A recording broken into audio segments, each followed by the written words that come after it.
Hello friends, नमस्कार। Academics for C S E YouTube channel पर आप सभी का स्वागत है। दोस्तों, आज इस वीडियो के माध्यम से मैं आप लोगों के साथ एनसीईआरटी की बिपिन चंद्रा की पुस्तक के ऑब्जेक्टिव प्रश्न को डिस्कस करूंगा। आज का हमारा चैप्टर है आधुनिक भारत का इतिहास। बिपिन चंद्रा का सेकंड चैप्टर मैं डिस्कस करूंगा, क्योंकि पहले चैप्टर को मैं पहले ही डिस्कस कर चुका हूं और academics for CSE YouTube channel के प्लेलिस्ट में वो वीडियो अवेलेबल है, आप वहां से प्राप्त कर सकते हैं। इसीलिए आज का हमारा टॉपिक है चैप्टर 2। चैप्टर 2 में है भारत में यूरोपियों का प्रवेश एवं अंग्रेजों की विजय। तो आइए इस चैप्टर से संबंधित ऑब्जेक्टिव प्रश्न को हम डिस्कस करते हैं, जो किसी भी प्रतियोगिता परीक्षा के लिए महत्वपूर्ण हो सकती है। तो देखते हैं प्रश्न क्या क्या है। पहला प्रश्न है, भारत में सर्वप्रथम किस यूरोपियों का आगमन हुआ? ऑप्शन है क अंग्रेज, ख पुर्तगाल, ग डच, घ फ्रांसीसी। तो दोस्तों, आप लोग जानते हैं कि भारत में कई सारे यूरोपियों का प्रवेश हुआ है, जिनमें अंग्रेज, पुर्तगाल, डच, फ्रांसीसी, स्पेनिश वगैरह वगैरह हैं। लेकिन इनका क्रम किसी भी एग्ज़ाम के लिए महत्वपूर्ण हो जाता है। यहाँ पर पूछा गया है कि सर्वप्रथम किस यूरोपियों का आगमन हुआ, तो जो विकल्प हैं उनमें से आंसर होगा ख, यानी कि पुर्तगाल। पुर्तगाली जो थे वे 1498 ईस्वी में भारत आए थे। आप लोग जानते हैं कि वास्को डी गामा जब 1498 ईस्वी में भारत आया था तो वो पुर्तगाल का निवासी था। तो सर्वप्रथम पुर्तगाल भारत आए थे। पुर्तगाल भारत आए 1498 में। उसके बाद अंग्रेज 1600 में अंग्रेज ईस्ट इंडिया कंपनी की स्थापना होती है। 1602 में डच ईस्ट इंडिया कंपनी की स्थापना होती है। उसके बाद फ्रांसीसी डेनिश आते हैं। तो सर्वप्रथम आए हैं पुर्तगाल। तो इसका आंसर हो जाएगा एक का ख। अगला प्रश्न है, डच ईस्ट इंडिया कंपनी की स्थापना कब हुई? विकल्प हैं ए 1600 ईस्वी, बी 1602 ईस्वी, सी 1605 ईस्वी और डी 1608 ईस्वी। तो दोस्तों, यहाँ प्रश्न है कि डच ईस्ट इंडिया कंपनी की स्थापना कब हुई?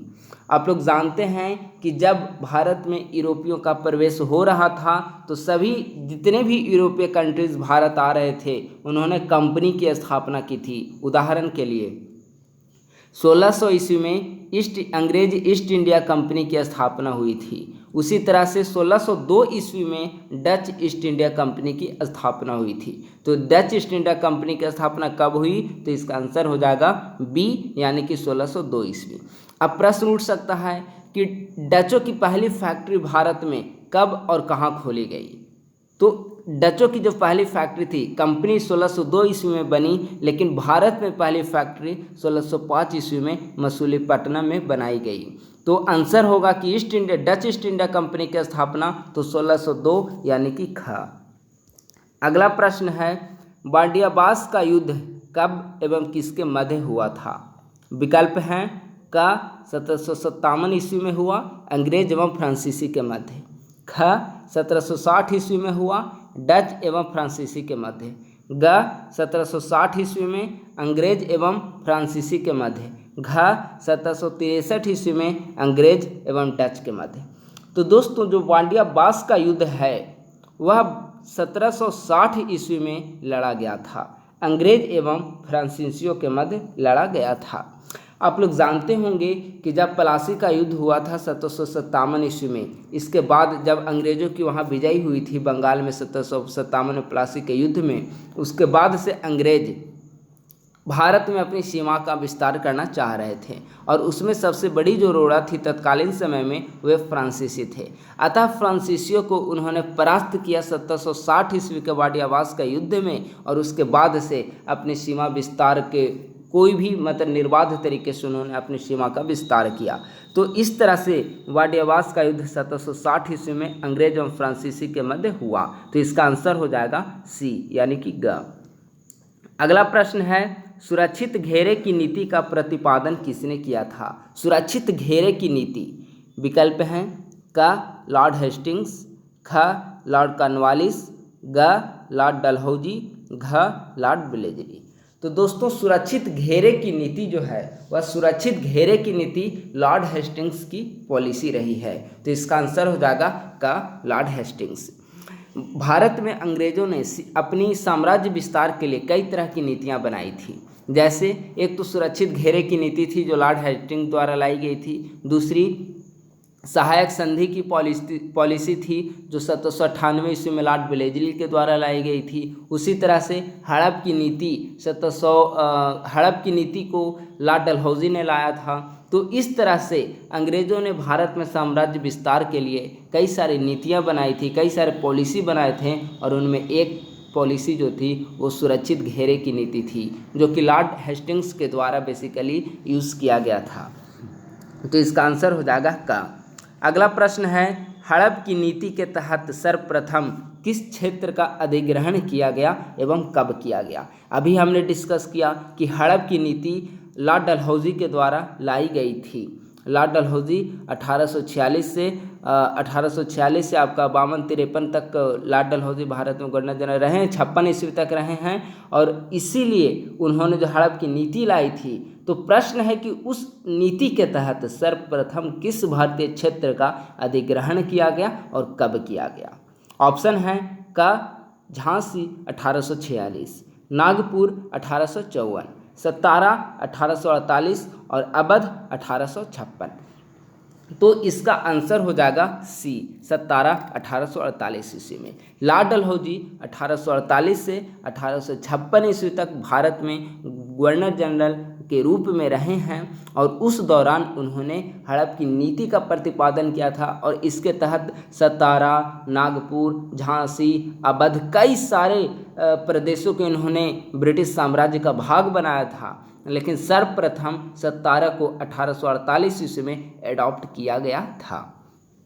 अगला प्रश्न है, द्वितीय आंग्ल मैसूर युद्ध कब हुआ।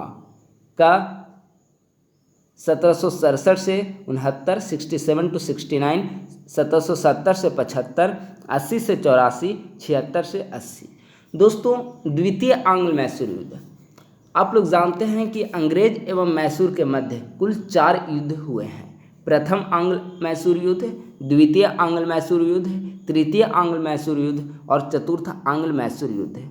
इनमें 2 युद्ध हैदर अली ने लड़े थे और 2 युद्ध टिप्पू सुल्तान ने लड़े थे। दूसरे युद्ध के दौरान लड़ते हुए हैदर अली वीरगति को प्राप्त हुआ, और चतुर्थ आंग्ल मैसूर युद्ध को लड़ते हुए टिप्पू सुल्तान हैदर अली के जो पुत्र थे वे वीरगति को प्राप्त हुए। तो ये 4 आंग्ल मैसूर युद्ध हैं। ये चारों आंग्ल मैसूर युद्ध बहुत ही महत्वपूर्ण हैं।